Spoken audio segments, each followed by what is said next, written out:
Hi, everyone, and welcome to today's very unique PR webinar, travel-themed PR webinar with Nadine Sikora, who is the creator, innovator, influencer, slash owner of the YouTube channel, Hey Nadine. So Nadine, welcome. Very nice to have you. Thanks for having me.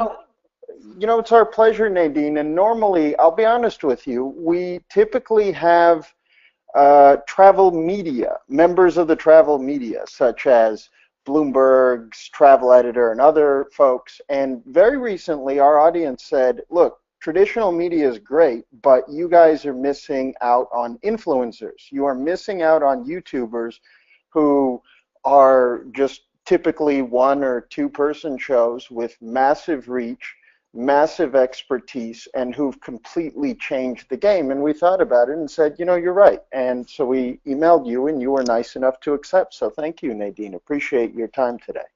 Of course.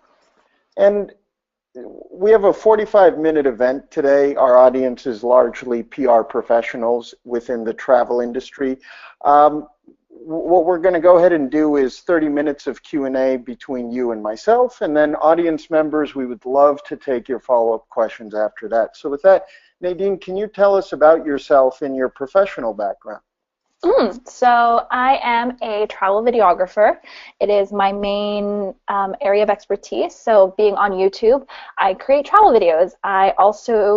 So in my travel videos, I'll film all about the destination. We'll kind of film a mixture of information, some comedic, fun aspects, and like beautiful imagery, and package that together as things to do and see of those destinations. I also do tips and advice videos now. So like I do a lot of guides, hacks, information for people looking to go out and travel, anywhere from solo, female, packing advice, etc. And that is my main thing that I do on YouTube, but I also am on all other social platforms as well as us travel influencers are. So I'm on Instagram and I do lots of photography and photos there, even videos on there as well, and then Facebook, Twitter, etc. So I have been doing that for the last 8 years. I started in 2010 for fun, and I've been to over 50 countries. And since about 2014, I've been doing it full-time as my job. So I own my own company, and that is my full-time job, creating videos, traveling. It's pretty awesome. I love it. And yeah, it's been kind of a wild ride since then. 50 countries. And you're a travel vlogger, or as you put it, a travel videographer. Who That's interchangeable. Okay. Fair enough, interchangeable.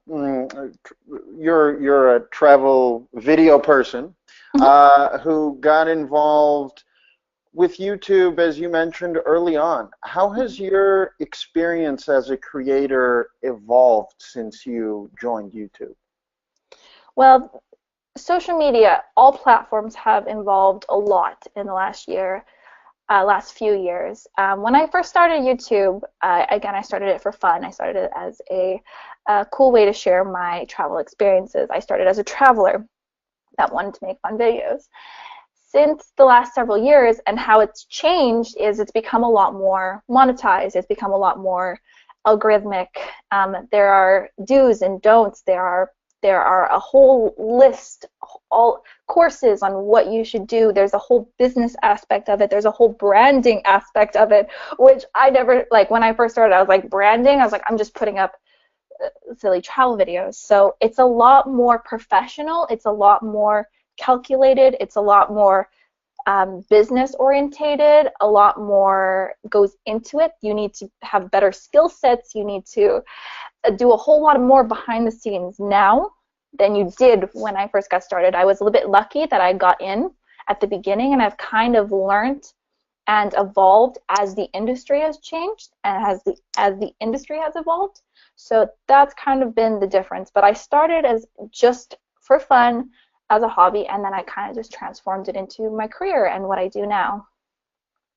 That's really interesting, as you mentioned that early on it was just sort of a free-for-all, and then over time algorithms came in and do's and don'ts, and as you mentioned, a lot of behind-the-scenes stuff, and we're even at a point where there's certain folks on YouTube who are vlogging even daily, which is crazy, Mhm. but I guess that's what some people do. Um, you, let's talk about one of your videos. You recently visited Greece. This trip looked so picturesque and fascinating. How do you choose locations you are going to visit? So there's a couple different ways that I choose the locations that I'm going to visit. Now, Greece was actually a celebration for our 30th birthday. So my friends chose Greece. They really wanted to go to Greece. And I was like, well, let's go to Greece. That sounds awesome. So that was chosen by my friends. A lot of times it'll be a mixture of, well, if I have, there's certain destinations in my head that I'm kind of like, oh, I really want to go there. I've just got to figure out when I want to go there. And so if I find a period of time or a time slot that I'm like, oh, this is a great time of year to go, then I'll go and choose that. That I know I've just been like getting inspiration because like I'll follow other travel influencers, other Instagrammers, other YouTubers, and I'll see cool destinations and it'll inspire me to plan future trips. Another way that I plan destinations is by deals. I see if there's any good flight deals around the time. I see if it's a good time of the year to go. That's a big kind of thing for me. I'm trying to avoid more of the peak season. I've been traveling a lot more in off season just as a videographer. It's a lot less crowded. I know there's certain destinations, as you guys know, that are getting a bit crowded in certain times of the year, and as a traveler it's just still okay, but as a videographer you kind of need a little bit more requirements, and so space is one of those. So I've been doing a lot more of that. And then another one is jobs. So if I have a client or I'm working on a project, then we'll choose either if they have an open destination, then we'll kind of pick a destination that would suit them, or they have a destination in mind that they want us to travel to and cover. So that's kind of how I plan my trips. Well, happy belated 30th. Thank you. Uh, you're welcome. And you mentioned off season. That's really interesting. That just never crossed my mind, but that is an interesting point. If you're trying to capture the feeling of an island where you can relax and get away, you probably don't want a million tourists there with you. Can you tell us which equipment you're using? So I have a variety of equipment that we use. Our main camera is the Sony A7S Mark II. So that is a mirrorless camera. It shoots beautiful low light and slow motion and just great quality. I have two lenses. I have a wide, so I use, this is very camera terms, so I hope, bear with me for a sec, because there's some people that might care and some people, they're good cameras. They're good cameras. So I have a wide, I have a zoom, that's about 24-70, so it's not a crazy zoom lens. Then I have a secondary camera, which is my vlog camera. So that is the Sony RX100 Mark V. But I will be, so that's like a small little point and shoot that I kind of use it to talk when I do all my vlogging bits. So I'm not like holding this huge camera, I'm just talking to a small little camera. But I'll probably be upgrading that at the end of this year for a slightly more microphone capable question, because audio is a big thing, and I'm trying, as it's one of those improvement things of constantly improving your videography skills, and audio is the next one for me that I've been working on. I use a Rode mic, so I have a couple different external audios. Mainly we use a Rode shotgun mic on top that'll take audio in. I have lav mics, so if I'm in a really crowded space or like a restaurant or something, I can put on a lav mic, or if it's just windy or if I'm far away. I also have just an external audio recorder if I ever need to do voiceover. We use GoPros. We have a GoPro 5, a GoPro 6 with all the different accessory mounts, plus we use a tripod. We have a GorillaPod, which is like a smaller, like bendable tripod, and we use a Zion crane, which is a stabilizer, so it's like a handheld stabilizer. And those are the main filming stuff. There's a lot of like little small things, accessories that go with, but oh, and the drone. We have the Mavic, DJI Mavic drone that we use as well. So basically, you guys have a lot of stuff. Yes, it is. It sounds like a lot of stuff. It is a lot of stuff, but it does fit all into a single backpack, believe it or not, because that's also important. Yes, it is also very important. All the gear that we picked is very compact and portable because we're carrying it with us all the time. I was going to ask you if you're taking all of this on every trip or if it depends on uses, but wow, that's amazing that everything, Yeah. okay. Well, No, I it'd mean, be you every found, trip. Every trip. Just because you never know what camera you need, especially with the GoPros. Like we have a bunch of accessories that are for various scenarios. But yeah. and how frequently do you guys travel? Uh, every month. Every month we're in multiple destinations. Sometimes we'll combine trips. So I travel with my boyfriend that helps me film and carry gear and do all the stuff that's involved with making videos.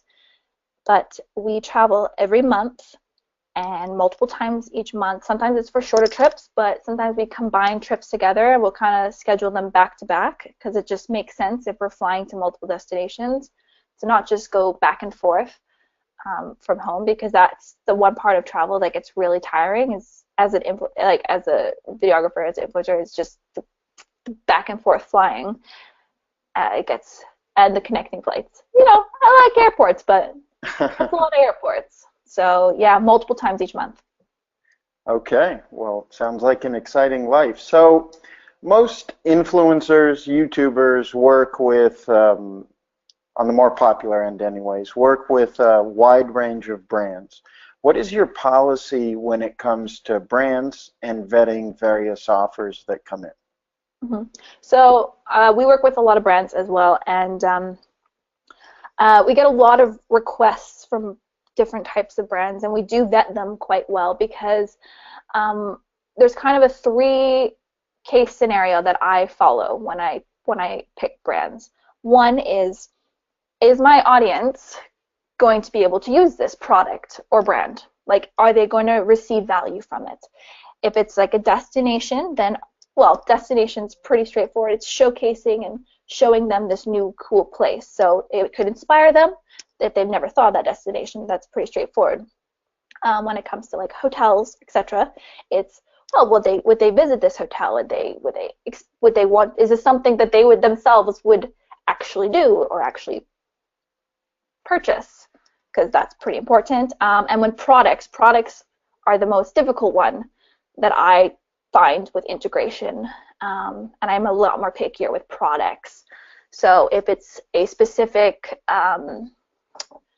backpack or a specific, we work with like wine cups, we did like a wine sponsored deal where we did like boxed wine, so it's portable wine, and I'm like, this is perfect for campers and travelers. So it's things that they would have value for, because there's a lot of different products or apps is a tricky one as well, because it's like, well, how new is this app, and are they actually going to use it? The next part is, well, am I going to create something cool from this? Can I integrate this brand in a video or in social posts in an organic, fun, creative way?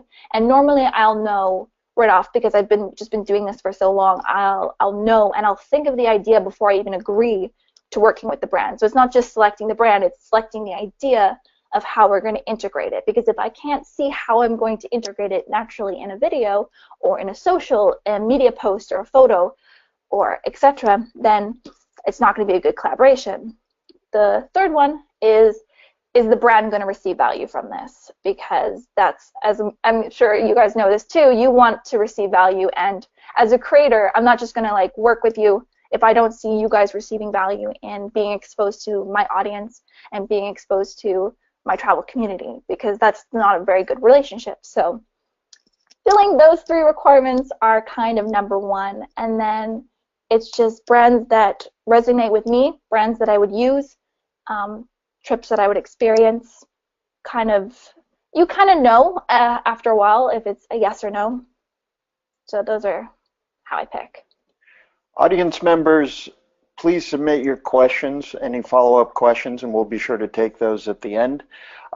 Yes, Nadine, that is, first of all, thank you for a very clear overview, and it sounds like you're a very fair person in the sense that as there are some out there who just want, they just want the money, and they're not thinking about, as you put it, you've been doing it long enough where you understand that if there's a mutually beneficial relationship, it will continue to go on if either side is, not enjoying it, then it will not work out. And it's obviously better to create sustainable things than something that just is a train wreck. So Mhm.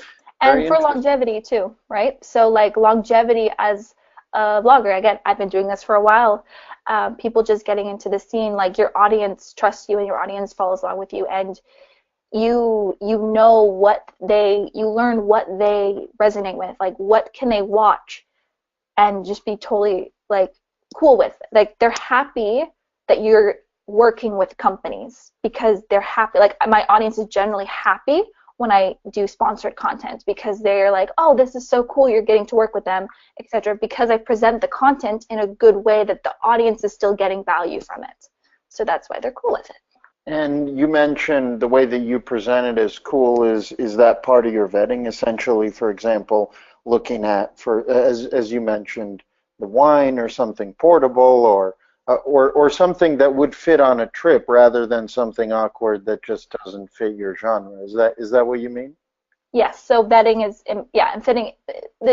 Luckily, the travel genre is pretty big. There are several things that fit into it, but there also I get requests from random other products that wouldn't fit at all into my audience.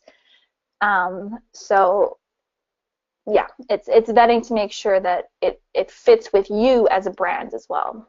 Some for folks who don't really know the video making process. I'm sure there are more than enough people out there who just assume that travel vloggers just kind of travel and take a few pictures on Instagram, quickly make a video, and then spend the rest of the time on quote unquote vacation. But this is a job for you, and obviously you are hopefully you do have some time to relax and enjoy. But can you tell us approximately what percent of a trip, plus obviously post-production, is really spent on the job versus just kind of hanging out, being on vacation? Mhm. Um, so there's two different ways. There's two different types of video, and the process that goes behind that. So I do a mixture of other like sponsored content and then non-sponsored content. That is because your channel, as a good influencer, would have that on their networks. Will have a mixture of sponsored and non-sponsored on their Instagrams and on their YouTube because a good balance of that is how you, well, as a business, how you survive and how you keep your audience happy and how you keep yourself happy. So when I'm working on a client trip, it all depends. Generally, they're pretty tight in timeline. I have rarely any spare time that's like quote unquote like to myself to just lie on vacation. We're pretty packed as it is with a schedule because we always like to overshoot, and it's better to, especially with video and photos, it's not like writing. It's not like something you can't do it afterwards. You have to do it there. If you don't capture it, it'll never make the video. That's it. If you don't get that photo, you don't have a photo. So you're kind of working from sunrise to sunset on most days of the trip. What I do, and I make sure that I allow enough days. So I have a minimum of about two minimum days required to film a video. 3 is what I request.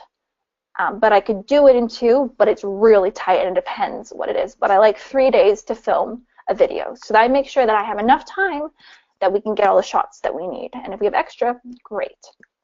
Okay. But most of that is running around, filming, setting up shots. And the more time you have, the more creative you can be with your shots. So that's for travel videos itself. Now the editing process post for those videos take about 3 to 4 days as well. Wow.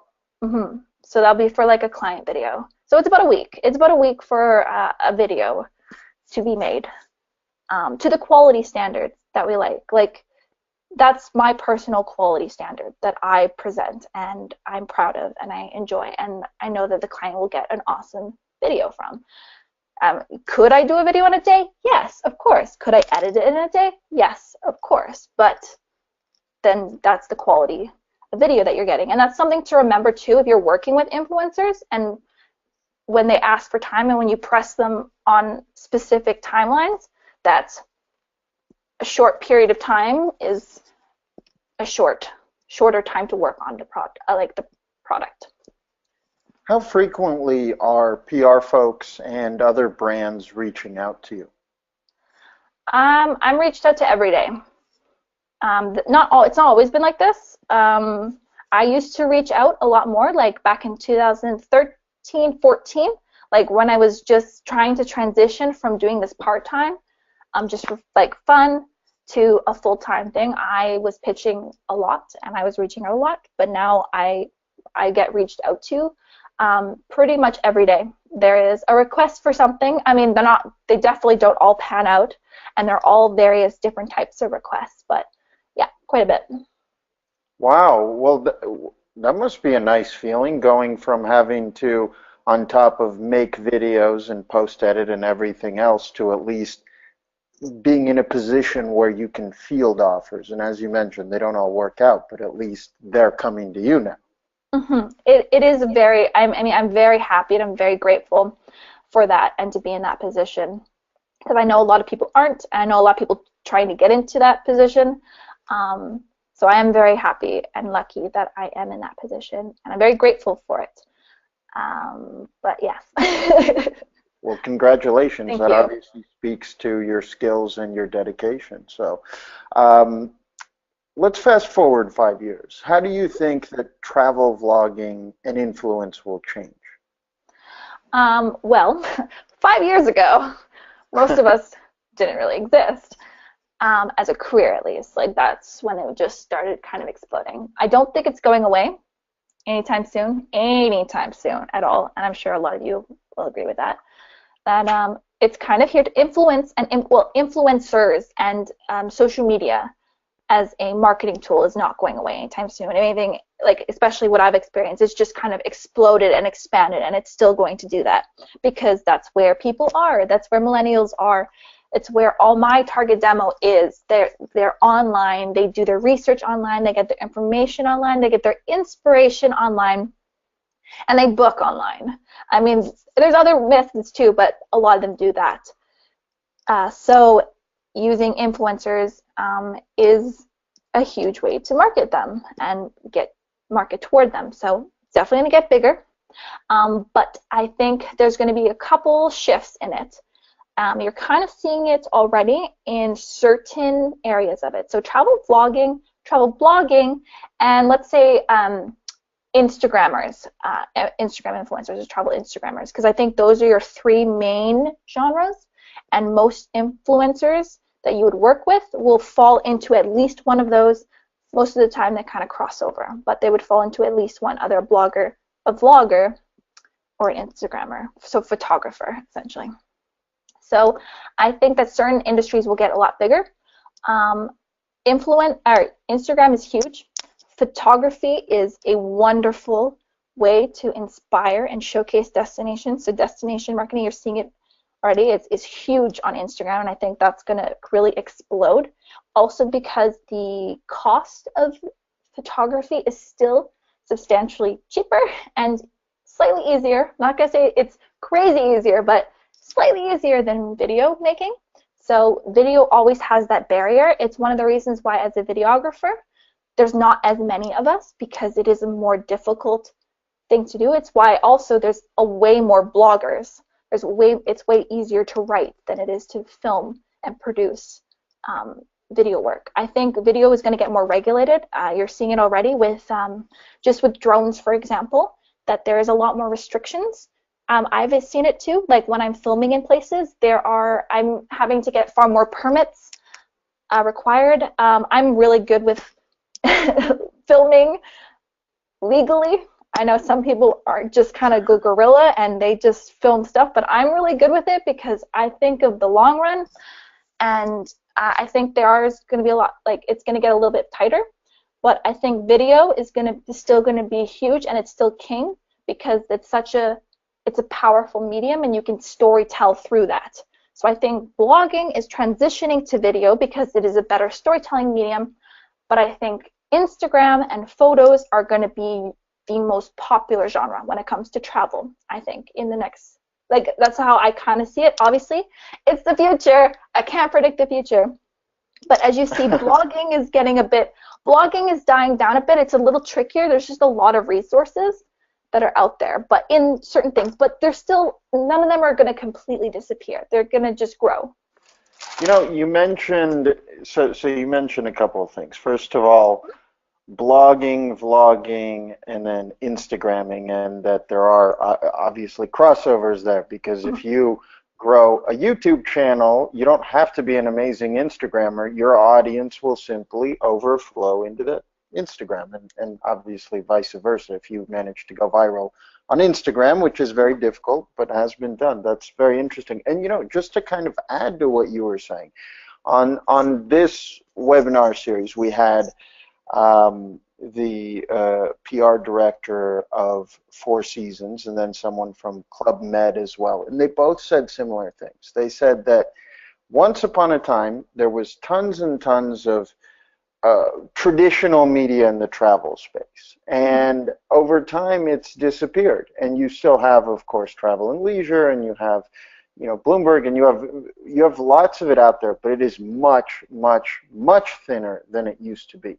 And so they welcome people, influencers like you, and the way they put it is, it's not so much even about welcoming that.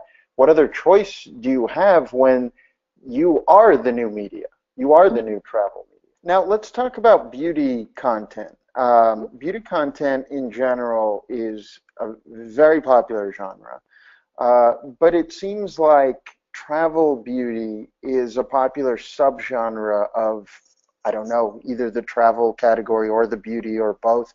Why do you think the travel beauty subgenre works so well in video form? Mm-hmm. So there's a couple things here. Beauty content is just huge on YouTube. So that's makeup tutorials, etc. Because there are a lot of females around the world. It's very universal. It's the same reason why gaming is also really big with young teenage boys. So beauty is very big with teenage girls, millennial girls looking to experiment with makeup and change up their looks, etc. Gaming's really popular with boys. They're just two huge genres on YouTube. Okay, travel beauty is on YouTube. We'll talk YouTube first, and then we'll go to Instagram because that's a different area. Travel beauty, most of the time, you gotta be careful here. Most of the time, is a beauty guru that just goes on vacation, and then they make a travel video about it. So I work with a lot of brands. I've done PR trips where it'll be like myself, it'll be a couple different influencers, and there'll be some beauty people that are then making travel videos because they've made travel videos before.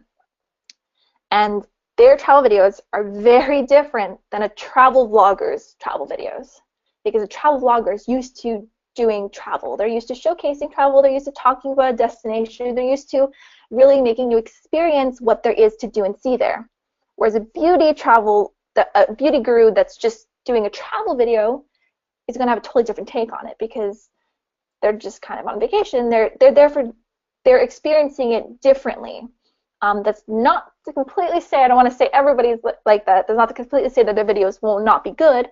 There are some really awesome people, but I would be cautious when picking influencers to work with that are beauty gurus that also do travel. I would say make sure you really do your research and look at their content and see if they've done more than one trip a year, if it just is really a vacation for them. Because there are some out there that are really awesome and they do more travel stuff, but it's kind of a mixed bag because they're just getting to experience that. Same with Instagram. Now Instagram, it's not so much beauty travel, it's fashion travel. So it's the bridge of fashion bloggers that have now jumped into travel, where they take their fashion and they photo it all around the world, and then they kind of become this travel blogger, travel Instagrammer, fashion person. That's not a very good title for it, but they just kind of combine the two, which they get to showcase. Now that one I think works a bit better, but again, you kind of have to vet the person you're going, because again, if they're a fashion blogger, they're going to focus on fashion. Now there are a lot of really good combos of people who do both. They feature the destination and they feature the fashion. But if you're depending on what your product is and who you're trying to reach, it's good to know who their audience is and what their audience is interested in if you're working with them, and how they're going to showcase what you're bringing them to, if that makes sense. It So makes see previous perfect campaigns. Yeah. It makes perfect sense, and to your credit, you are so articulate. The questions just keep coming in, so I think we'll jump into audience member questions. But on behalf of everyone on this event and the recording later on, thank you, Nadine. It's a pleasure to hear your insights. Of course. Well, yeah, thanks for having me.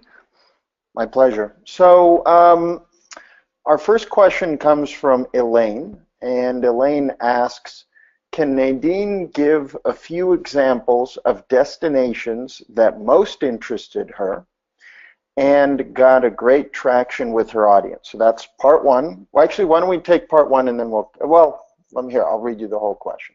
Part two is what places, etc., are a big no-no for your demographic? So which destinations most interested you and got a great traction with your audience, and then part two is which destinations are no-no.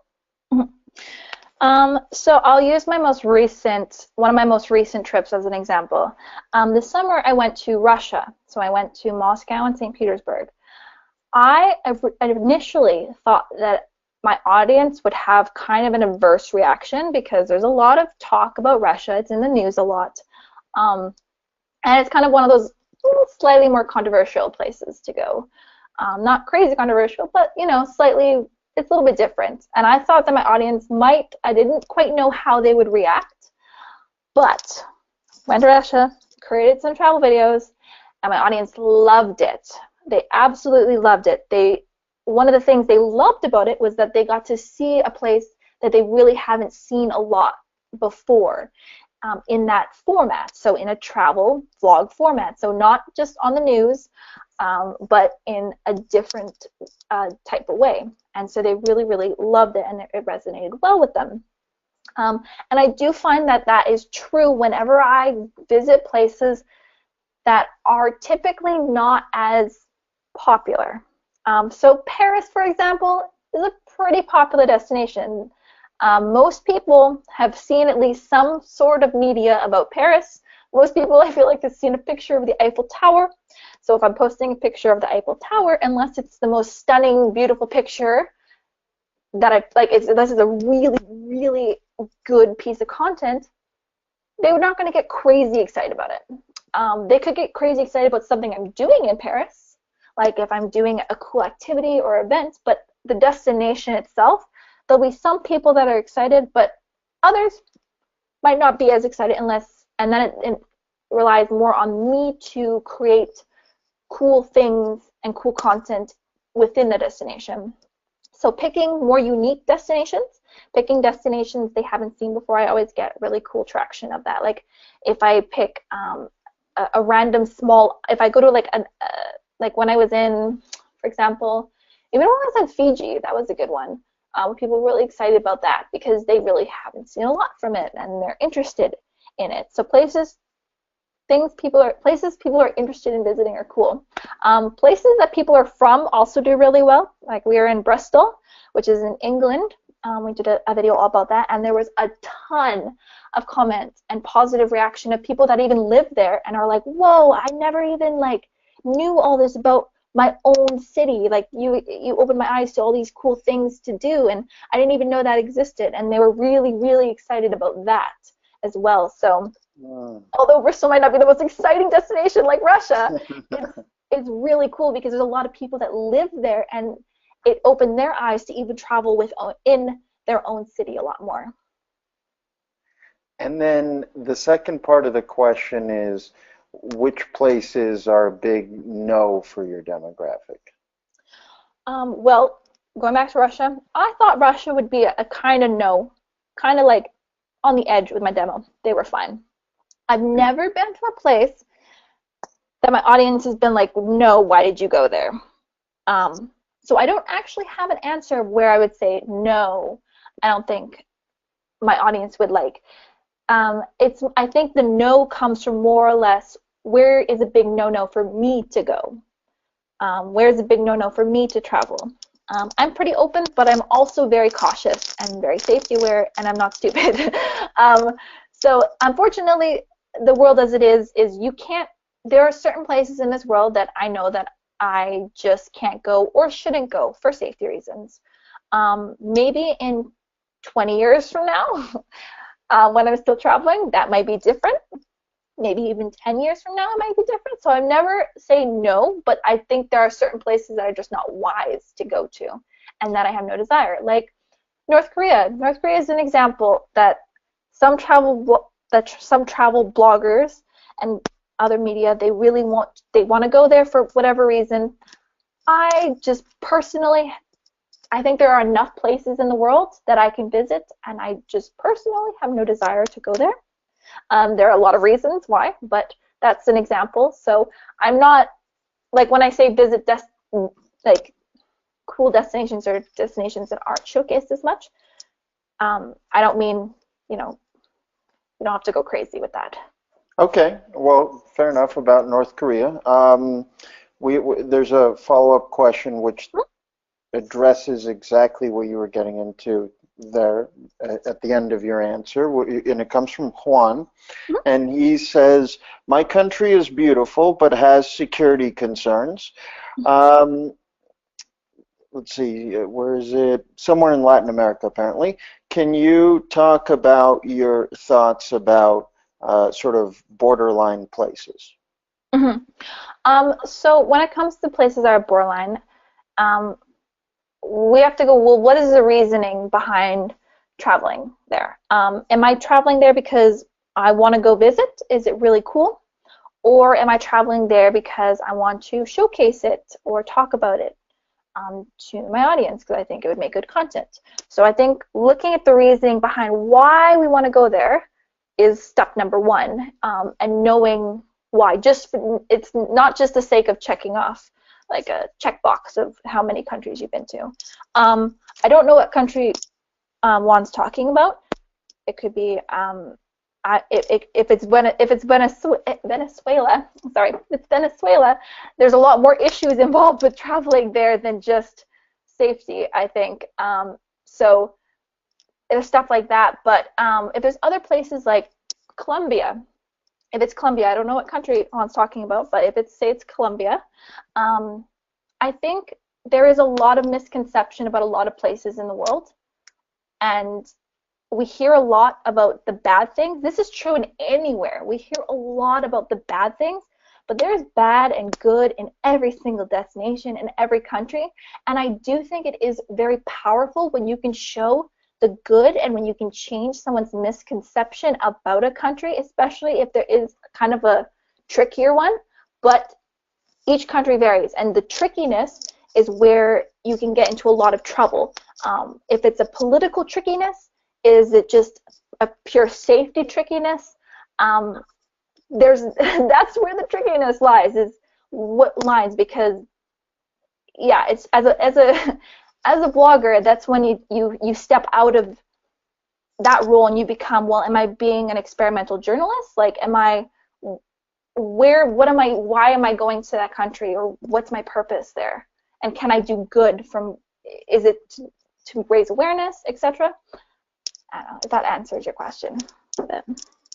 Okay, so we have a few more questions coming in. We have one from the Middle East, which is, we are a visitor and convention association in the Middle East. Have you been to Dubai or other parts of the Middle East before? I have not. It's on my list. There are many countries on my list, but I have not been there before. Okay. Yeah. Then we have a question from Tanya. She asks, do you accept regular individual or group press trips, or do you only travel on paid contracts? I do regular. I do press trips as well as paid contracts. if I know I can create, there's a couple things. One, if I know that I have control of the content. So that's my biggest thing, is that if I'm doing an unpaid press trip, it's generally because I'm intrigued by the stuff that's either the destination or the content or the things that we're doing, that I feel that I can create some really cool content for. And I want to be able to control that content. So when I'm on a paid gig, the payee, the client, will have the final say over the edit. So I'll give them that we'll have like there'll be certain things that I need to feature and focus on, and I will give them the edit, and they'll have control to be like, oh no, can we add this? Can we remove that, etc. Because that is part of our paid relationship. If it is an unpaid relationship, then you're kind of just trusting me, and I'm trusting you that you know you've seen my work before, and you know that I can produce a cool video. But that is my video to create, and I'm going to do it how I feel best. And that is part of our unpaid relationship, and I've done that frequently. I did one recently in Switzerland because I love Switzerland, and I really wanted to go back, and I was like, this is cool. I have no qualms about press trips. I think as an influencer, they're very valuable because you get to meet other influencers that you can collaborate with, and I think that that's something that PR people don't necessarily think about, but it's something that they can utilize, because that's an advantage to the influencer. And if you can kind of sell the influencer on that, but you can't make promises. It's kind of a tricky one, but as an influencer, I know that I can collaborate and I can meet new people. So like, to me, that's very valuable as in a group press trip. Also, individual press trips are very valuable as a video person, because video people have a lot of different requirements, and that's kind of another thing that I always ask, because I ask, am I the only video person on this trip, or who are the other people? Because if you're sticking me, a video person, on a trip with all writers or traditional journalists, I know that my requirements are going to be way different than their requirements are, and I'm going to need a lot more time to get shots and different types of shots. And then it becomes really tricky because we're following one type of schedule when I need a different type of schedule. So in that case, I would say, well, maybe this can be an individual PR trip. So an individual trip that's kind of tailored toward me and my needs. But realistically, if it's unpaid, I have to really like the destination or the place that we're going or the things that we're doing. You know, it's interesting what you said about group trips. In my circle of friends is some popular YouTubers in Latin America, vloggers, and they mentioned that a group of folks, a group of students in Israel organized a paid trip. I don't know what the terms were, but basically they got together some of the biggest YouTubers in Latin America from a variety of countries, Peru, Argentina, Mexico, Colombia, you name it, and sent them all to Israel, about 60 people. And the thing that they raved about the most, other than their travel experiences, were exactly what you were talking about, which is meeting people who they had never had a chance before, friendships forming from that, and even content collaboration, which went well beyond that trip. So PR folks, something to think about. We have one more question. I guess we're running out of time here, but one more question comes from Jess, which is, how did you first afford to travel for content before it was sponsored? How long did it take you to get paid content? So how I first afforded to travel, way before the paid content come in, was I worked for about 6 months. I moved in with my parents. Great story. I moved in with my parents, and I worked at like a restaurant. I was doing waitressing for about 6 months, and then I got a working holiday visa. So that was my first time I ever went traveling. I got a working holiday visa. And when I had my working holiday visa, I went to New Zealand, and I was doing work in New Zealand in between little trips I would take to like Asia. So I went to different parts of Asia. I went to like Malaysia and Laos and over to Australia and China and a bunch of different places in between. So I would do work at home and I would kind of offset it. Now, I was doing that for a while. I continued kind of doing that. I'd pick jobs that were very, very flexible. This is when I was first getting started. Again, I wasn't viewing this as a career. I was kind of just viewing this as like cool opportunities and utilizing on that, and cool content, because I always started with the content. I loved making videos. I still love making videos, and that's why I'm still here after all of these years. I mean, I think that's key number one. You have to really like what you're doing. But I picked very flexible jobs. So like when I was home here in Canada, even after that initial year of working abroad, I would do either extra work, so background extra work where I got to pick my own schedule. I would do temp jobs. I would do, again, more serving jobs. So any job that I can kind of pick my own hours, but then also disappear. Like I had to just give like almost no notice. So that to me was how I got my foot in the door of being able to fund my trips, because it was not sponsored at the beginning. Sponsorship didn't really come in until the early, I would say 2013 is when sponsors started coming in. I got lucky and I got my first big paid gig in 2012, where I was able to travel full time for about a year on, like, it was like a contract for a year with a youth travel company where I was creating content for them. But I wasn't full time till about 2014, and it was just a mixture of creative jobs that I could work in between to fund my travels, and then eventually I filled those gaps up with sponsored stuff. And that's where, remember at the beginning of the seminar I talked about pitching. I started pitching. When I wanted to go full-time and transition into full-time, I realized that I couldn't just wait around for gigs to just kind of drop into my inbox. I needed to reach out and create gigs. So I didn't just, which I'm sure all you PR people love, all the blank cold emails of, hey, sponsor me, blah, blah, blah, blah. I would actually pitch them a fully developed project, most of the time with other influencers as well. So we were utilizing multiple audiences. So we're basically creating our own trip for this brand or company, and I was kind of fleshing it out a lot more of what I can offer you, so that it was a lot easier to say yes to me, and I kind of just worked on that, and I built that up until I was able to do it full time. Wow, And consistently. what an interesting approach. Well, it looks like we're out of time, unfortunately. Nadine, you've been so generous with your time and insights, and of course answering our audience members' questions. So thank you so much. Have a wonderful afternoon and safe travels. Thank you. You too. Thanks for having me. I hope everyone's learned lots, and happy travels. Happy, safe travels.